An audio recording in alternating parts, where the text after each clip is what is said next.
প্রশ্ন হচ্ছে, আমি সবসময় কোরআন তেলাওয়াত করার পর আমার মৃত বাবা মার জন্য দোয়া করি, এটা কি ঠিক আছে? কোনো বেদাত করছি না তো? দেখুন, কোরআন তেলাওয়াত করার পরে এর ওসিলা দিয়ে দোয়া করা জায়েজ, কোনো সমস্যা নেই, কোনো সমস্যা নেই। যে কোনো সময় কোনো একটা ভালো কাজ করে ওসিলা দিয়ে দোয়া করা জায়েজ। যে কোনো ভালো কাজ করে তার ওসিলা দিয়ে দোয়া করবেন। আপনি 2 রাকাত সালাত আদায় করছেন, ওসিলা দিয়ে বাবা মার জন্য দোয়া করেন, অন্য জন্য দোয়া করেন, কোনো সমস্যা নেই। দোয়া ইবাদত, এই সুযোগটা আপনি হারাবেন কেন? তবে শুধু এরকম করবেন না যে আমি বাবা মার জন্য দোয়া করার জন্য 2 রাকাত কোরআন পড়তেছি, এরকম না। অর্থাৎ আপনি কোরআন তেলাওয়াত করছেন, অন্য দোয়াও করবেন, বাবা মার জন্য করবেন, কোনো সমস্যা নেই। নির্ধারণ করে নিচ্ছেন এরকম যেন না হয় যে প্রতিদিন এখন থেকে আমি ফজরের পরে বাবা মার জন্য কোরআন তেলাওয়াত করতেছি, এটা যেন না হয়। আপনি কোরআন তেলাওয়াত করবেন আল্লাহর জন্য, বাবা মার জন্য, এরপরে আপনি বাবা মার জন্য দোয়া করবেন, সন্তানের জন্য দোয়া করবেন, নিজের জন্য দোয়া করবেন, দেশের জন্য দোয়া করবেন, হেদায়েতের জন্য দোয়া করবেন, হেদায়েতে থাকার জন্য দোয়া করবেন, আখিরাতের মুক্তির জন্য, কবরের আযাব থেকে মুক্তির জন্য, জাহান্নাম থেকে মুক্তির জন্য, হাসরের মাঠের সেই কঠিন অবস্থা থেকে মুক্তির জন্য দোয়া করবেন।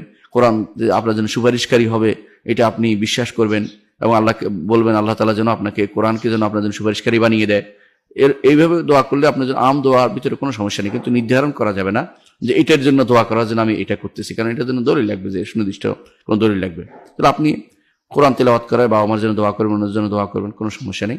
তবে এইটাকে সুনির্দিষ্ট করে নেবেন না যে এতটার সময় আমি এটা করবো, নিয়মিত এটাই করে যাবো, এইটুকু যেন না করে। অনেক সময় দেখা যায় কেউ নিয়ম করেই কবর জিয়ারত করতে যায়, প্রতিদিন ফজরের পরে প্রতিদিন। এটা আবার নিয়ম করে যাওয়া যাবে না, কোনোদিন বাধা দিতে হবে আপনাকে। যদি আপনি যান বাবা মার কবর জিয়ারত করেন, ফজরের পরে দোয়া করেন তাদের জন্য, সেটা করতে পারেন, মাঝে মধ্যে করবেন, কিন্তু এটাকে নিয়ম বানিয়ে ফেলা যাবে না। এটা হচ্ছে শরীয়তের বিধান। যে কোনো নিয়ম বানালে সেটার জন্য একটা দলিল লাগে। নিয়ম না বানিয়ে, যেমন আপনি জোহর আসর পয়েন্ট নিয়ম মোতাবেক, কেন? যেহেতু দলিল আছে। কিন্তু বাবা মার জন্য বা অন্যের জন্য কবর জিয়ারতের জন্য নির্ধারিত সময় নির্ধারণ করা, নির্ধারিত এই সময় যেতেই হবে মনে করা, বা এই সময়ে একটা বিশেষ ফজিলত আছে মনে করা।